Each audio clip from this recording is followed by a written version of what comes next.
तो फिल्म की शुरुआत होती है विलियम से, जो कि एक साइंटिस्ट भी है और एस्ट्रोनॉट भी। उसने इरादा किया है कि वो इंसानों के लिए एक प्लेनेट जमीन जैसा बनाकर ही रहेगा, जहाँ पर ऑक्सीजन और पानी मिलेगा। इस मिशन के लिए उसने मार्स पे जाना बेहतर समझा, जहाँ जाने के लिए उसे लगभग 270 दिन लग जाएंगे। हमें यहाँ पर विलियम की आवाज सुनाई जाती है, जो कह रहा है कि पूरे स्पेस में मार्स सिर्फ एक नुक्ते जितना छोटा है, वहाँ ना जिंदगी है ना मौत, लेकिन मैंने फैसला कर लिया है कि मैं वहाँ पर जिंदगी ला कर रहूंगा। हर गुजरते दिन मैं मार्स के करीब पहुँच रहा हूँ। मुझे ऐसा लगता है जैसे मार्स मुझे बुला रहा है। अब हमें वो सीन दिखाया जाता है जब विलियम का स्पेसशिप लॉन्च होना था। इस मिशन पर एमिली नाम की एक और एस्ट्रोनॉट भी जाने वाली थी, लेकिन उससे पहले विलियम अपने स्पेसक्राफ्ट में जाता और फिर कुछ दिन बाद एमिली के स्पेसक्राफ्ट को विलियम के पीछे भेजा जाना था। बहुत से लोगों का ख्याल था कि विलियम एक नाकाम मिशन पे है, वो हार जाएगा, लेकिन विलियम को बहुत उम्मीद थी। आखिर उसका स्पेसक्राफ्ट स्पेस में लॉन्च भी हो जाता है, जिसके बाद विलियम स्पेस सूट में अपने स्पेसशिप के जरिए दूर जाती अर्थ को देखने लग जाता है। स्पेस, ये सितारे, ये सब कुछ बहुत खूबसूरत था। विलियम ने आज से पहले इतना खूबसूरत नजारा कभी नहीं देखा था।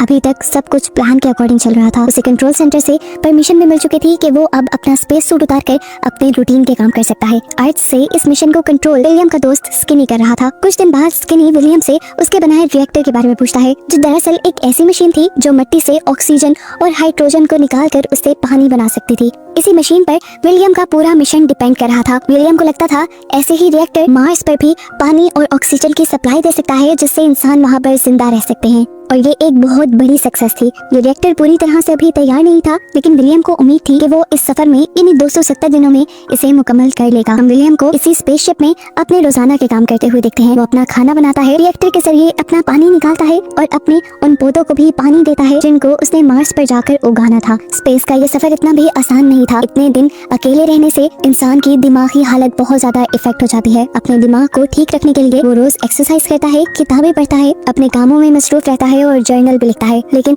ये सारे काम करने के बावजूद भी कुछ ही दिन बाद उसकी नींद डिस्टर्ब हो जाती है। स्ट्रेस उसके ऊपर हावी हो जाता है। अर्थ की डिफरेंट चीजों की आवाज सुनने के बावजूद भी उसे नींद नहीं आती, तो वो उठकर रिएक्टर पर काम करने लग जाता है। अब उसके दिमाग में उसे डर लगने लगा था कि अगर ये रिएक्टर काम ना किया तो उसका ये सारा मिशन फेल भी हो सकता है। दिखाया जाता है कि पहली मर्तबा विलियम ने इस रिएक्टर को रेगिस्तान में ले जाकर टेस्ट किया था। रिएक्टर तो वो काफी टाइम से बना रहा था, लेकिन उसका रिएक्टर कामयाब ही नहीं हुआ। फिर उसने आइडिया लगाया कि वो रेगिस्तान में जाएगा बिना किसी पानी के सप्लाई के। रेगिस्तान की तेज गर्मी में उसने 3 दिन तक लगातार काम किया, और जब वो प्यास से मरने लगा तो उसके पास सिर्फ यही ऑप्शन था कि वो इस रिएक्टर से पानी निकाले और अपने आप को जिंदा बचा ले। उसकी ऐसी ही हालत में रिएक्टर को ठीक करने में उसकी मदद दी, और आखिर पहली मर्तबा उसके रिएक्टर ने उस टाइम पानी दिया, जिस पानी को पीकर उसने रेगिस्तान में अपनी जान बचाई। ये वो टाइम था जब विलियम ने इरादा किया था अपने इस एक्सपेरिमेंट को बाहर लेकर जाने का। इस एक्सपेरिमेंट के जरिए मार्स को इंसानों के लिए रहने के काबिल बनाने का। अपने एक्सपेरिमेंट वो स्किनी को अपने दोस्त को दिखाता है, जो उस पर बिलीव करते हुए उसके मार्स जाने के इंतजाम पूरे करता है। फाइनली विलियम अब अपने सफर के लिए भी निकल चुका था, और इस सफर में उसे बहुत उम्मीद थी कि वो कामयाब हो जाएगा। स्किनी उससे हर रोज की अपडेट लेता था। विलियम को लग रहा था कि सब कुछ उसके कंट्रोल में है। 2 हफ्ते बाद विलियम को अपनी शिप में कुछ सप्लाईज लेनी थी। एक स्पेस स्टेशन के पास रुककर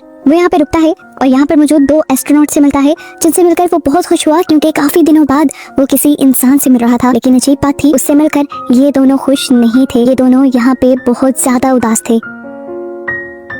वो विलियम को बताते हैं कि वो अब बस अर्थ पर वापस जाना चाहते हैं, क्योंकि जो एक्सपेरिमेंट वो कर रहे थे वो फेल हो चुका था। जितने भी पौधे और जानवर के लोग अपने साथ लेकर आए थे वो सब मर चुके थे। अब उनके पास कोई वजह नहीं रही थी यहाँ स्पेस में रुकने की, और उन्हें अब अपनी फैमिली की भी बहुत ज्यादा याद आने लगी थी। इनमें से एक आदमी विलियम को भी वार्न करता है कि अभी भी तुम्हारे पास टाइम है, तुम चाहो तो अर्थ पर वापस जा सकते हो। विलियम को उसकी बात अजीब लगी, क्योंकि विलियम एक उम्मीद के साथ अभी यहाँ आया था, और इसके साथ ऐसा कोई मसला भी नहीं हुआ था जिसके लिए वो उम्मीद छोड़ दे। यहीं पर अब विलियम को एक खुशखबरी भी मिलती है कि एमिली यानी उसकी दूसरी एस्ट्रोनॉट अपने सफर के लिए यानी मार्स के लिए निकल चुकी है। अर्थ से उसका स्पेसशिप भी लॉन्च कर दिया गया था, जिसकी वजह से विलियम बहुत ज्यादा खुश था। जबकि यही खबर सुनकर दूसरा एस्ट्रोनॉट और भी उदास हो गया, क्योंकि वो देख रहा था 2 और लोगों की जिंदगी खराब होने जा रही है उसके मुताबिक। इसलिए वो विलियम से कहता है कि तुम ऐसा कोई फैसला ना लेना जिसमें बाद में तुम्हें पछताना पड़े। खैर दिखाया जाता है कि विलियम अब अपनी स्पेसशिप में वापस आ जाता है, और उसकी स्पेसशिप इस स्पेस स्टेशन से अलग हो जाती है। सफर उसका कंटिन्यू हो जाता है, और वो स्पेस स्टेशन को काफी दूर छोड़कर आगे बढ़ जाता है। लेकिन अभी भी उस एस्ट्रोनॉट की बातें विलियम के दिमाग में गूंज रही थी। उसे याद आती है अपनी एक्स वाइफ जो भी एक एस्ट्रोनॉट ही थी। जब वो उससे दूर जा रही थी उसे वो दिन बहुत बड़ा लग रहा था। खैर कुछ दिन यूं ही गुजर जाते हैं और आज उसके रिएक्टर में थोड़ी सी खराबी हो जाती है। विलियम को उम्मीद थी कि वो उसे ठीक कर लेगा, बल्कि इस चैलेंज से वो खुश ही था क्योंकि काफी दिन बाद उसे रूटीन से हट के कुछ काम करने को मिल रहा था। कुछ दिन गुजरते हैं और जब वो रिएक्टर को ठीक नहीं कर पाता तब उसे जाकर उस एस्ट्रोनॉट की नाउम्मीदी समझ आने लगती है। लेकिन अभी वो उतना नाउम्मीद नहीं हुआ था। उसे उम्मीद थी कि वो रिएक्टर को किसी न किसी तरह ठीक कर ही लेगा, बिल्कुल पहले की तरह जब उसने रेगिस्तान में उस रिएक्टर को ठीक किया था और पानी देने के काबिल बनाया था। विलियम अभी तक किसी भी खराबी की बात स्किनी को यानी अपने मिशन हेड को नहीं बताता। आज उसका बर्थडे भी था, इसीलिए उसकी फैमिली ने कुछ वीडियोस बनाकर उसे भेजी थी जिन्हें देखकर वो बहुत ज्यादा खुश हुआ था। अपने आप को और ज्यादा बिजी रखने के लिए उसने नई लैंग्वेजेस सीखना शुरू कर दी थी। साथ ही साथ वो अपने पौधों का भी अच्छे से ख्याल रखता था जिसे उसने मार्स पे जाकर लगाना था। सब चीजें नॉर्मल थी, लेकिन एक दिन अचानक से उसका ह्यूस्टन से यानी अपने हेडक्वार्टर से और साथ ही साथ अपने पार्टनर एस्ट्रोनॉट से कांटेक्ट टूट जाता है और वो बुरी तरह घबरा जाता है। काफी देर की ट्राई करने के बाद उसका स्किनी से कांटेक्ट हो पाता है और स्किनी उसे बताता है कि एमिली के स्पेसशिप में कुछ खराबी हो गई है जिसकी वजह से अर्थ से उसका कांटेक्ट नहीं हो पा रहा। विलियम उसे कहता है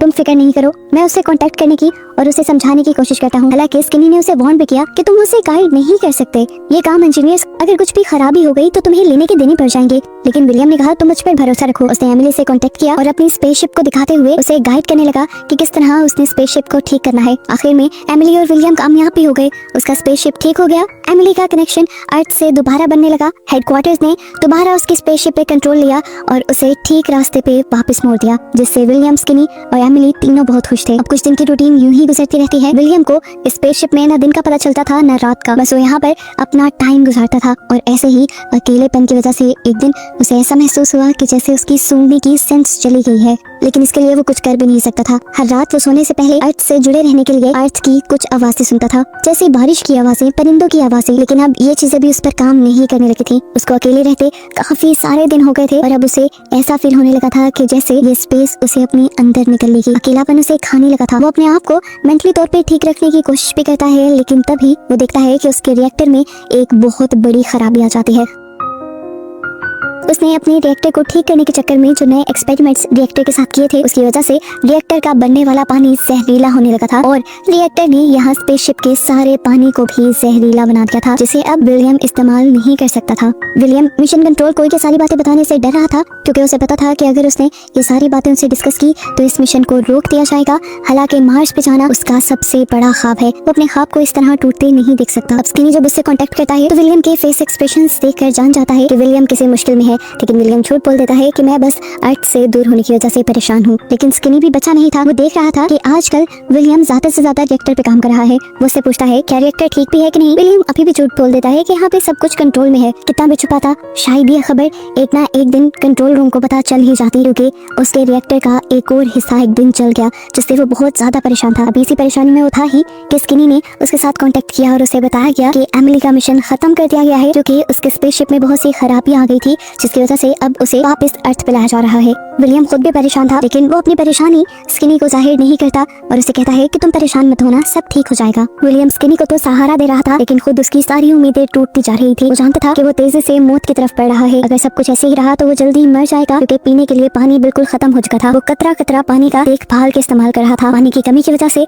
उसके पौधे भी मुरझाने लगे थे, यहाँ तक कि अब तो वो पौधों और उसकी मिट्टी से भी पानी निचोड़ कर निकालने लगा ताकि इसे वो अपने सर्वाइवल के लिए इस्तेमाल कर सके। अब 5 महीने गुजर जाते हैं। विलियम ने अभी तक कतरा कतरा पानी पे अपने आप को जिंदा रखा हुआ था। हर रोज उसके दिमाग में यही सोच रहती थी कि अगर मैं मार्स पे पहुंच गया और मैं रिएक्टर को ठीक ना कर पाया तो क्या होगा। अब वो ज्यादा ये बात छुपा नहीं पाया स्किनी से, और स्किनी के पूछने पर उसने बता दिया कि उसका रिएक्टर खराब हो चुका है और उसका सारा पानी भी जहरीला है, जिसके बगैर वो सर्वाइव नहीं कर सकता। सिचुएशन काफी खराब थी। स्किनी ने उसे कहा कि मैं तुम्हें एक दिन का टाइम देता हूँ, अगर एक दिन में तुम वो ठीक ना कर पाए तो इस मिशन को यहीं पे रोक दिया जाएगा और स्पेसशिप को वापस अर्थ की तरफ मोड़ दिया जाएगा। ये सुनकर विलियम बिल्कुल टूट जाता है। उसने कई सालों तक इस मिशन की तैयारी की थी, ऐसे कैसे ये मिशन कैंसिल हो सकता था। अगले दिन तक भी वो इस रिएक्टर को ठीक नहीं कर पाता तो स्किनी उसे ये ऑर्डर देता है कि तुम स्पेस सूट पहनकर तैयार हो जाओ, स्पेसशिप को दोबारा अर्थ की तरफ मोड़ा जा रहा है। फ्यूल पहले ही एक स्पेस स्टेशन पर पहुंचा दिया गया था, जहां से उसे रिफिल करना था, और वो फ्यूल काफी था स्पेसशिप को अर्थ तक लाने के लिए। ये सारी बातें उसका दिमाग एक्सेप्ट नहीं कर रहा था। वो वापस जाने के लिए तो नहीं इतनी मेहनत कर रहा था, उसे किसी भी तरह मार्स जाना था। इसलिए वो सारे फैसले, सारा कंट्रोल अपने हाथ में ले लेता है और अर्थ से इस शिप के सारे कनेक्शन खत्म कर देता है। जब वो ऐसा कर रहा था तो स्किनी को भी ये बात पता चलने लगी। स्किनी ने उसे कहा कि ह्यूस्टन और कंट्रोल रूम के बगैर तुम मार्स पे नहीं पहुंच पाओगे। हो सकता है कि तुम कहीं स्पेसशिप में गुम हो जाओ, तुम मर भी सकते हो। लेकिन इस मर्तबा विलियम ने किसी की नहीं सुनी। अर्थ से सारे कॉन्टेक्ट खत्म करने के बाद उसका असली मिशन शुरू हुआ। उसकी असली मुश्किलें शुरू हुई। बिना पानी के सरवाइव करते हुए उसे मार्स तक जाना था, और अगर जरा सा भी वो रास्ता भटक गया तो वो जानता है कि वो स्पेस की गहराइयों में गुम हो जाएगा। वो हर रोज एक एक कतरा पानी पे चीकर रोज की मुश्किलें पार करता, अपने आप को मेंटली फिट रखने की कोशिश करता, हर रोज अपने सारे सेंसेस चेक करता, क्या उसके बोलने, सूंघने और सुनने की सेंसेस हैं या नहीं। इस सब के दौरान उसे कई मर्तबा ऐसे ख्याल आए कि क्यों ना वो स्पेसशिप का दरवाजा खोल के अपने आप को कहीं स्पेस में ही छोड़ दे, अपने आप को मार दे। लेकिन फिर वो ऐसे ख्यालों को भी झटक देता था। एक दिन ऐसे ही उसे एक वीक सा सिग्नल मिला, जहाँ पर स्किनी उससे कांटेक्ट करने की कोशिश कर रहा था और इससे रिक्वेस्ट कर रहा था कि हमें कांटेक्ट करो। अर्थ के लोग आज भी इस उम्मीद में हैं कि विलियम जिंदा है और उनके लिए कुछ करेगा। स्किनी की ये बात सुनकर विलियम के दिल में भी एक छोटी सी उम्मीद की किरण जागती है, और अगले ही सीन में दिखाया जाता है कि उसका स्पेसशिप रंगीन बादलों में फंस गया है। ये बादल मार्स के इर्द गिर्द के थे और फाइनली अब वो मार्स के करीब पहुंच चुका था। स्पेस सूट पहनकर वो तैयार हो गया मार्स पे लैंडिंग के लिए, और फाइनली मार्स पे लैंडिंग करने के बाद उसे मार्स की जमीन पर पांव रखते दिखाया गया। और इसी के साथ ये कहानी यहाँ पर खत्म हो गई।